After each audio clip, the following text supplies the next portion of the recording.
ልጆች ምን አደከማችሁ? ልባም ወጣቶች እኮ መሆናችሁ ያስታውቃል። ለምን አትሉ?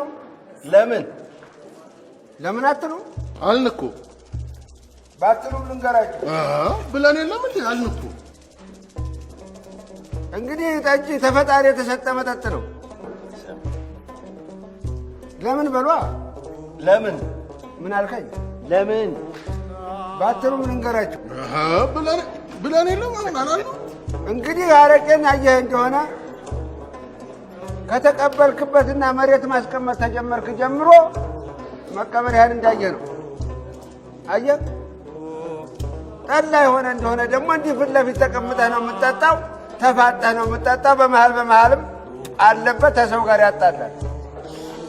ጠጅን አየህ እንደው ግን ይኸውልህ እንዲህ አፈር አርገህ ታነሳትና ልጠጣ እንዲህ ቀና ስትል የፈጠረ ባለቤቱ መድኃኔዓለምን ታያለህ። እሱን አመስግነህ በዛው ነው። አየህ ለዚህ ነው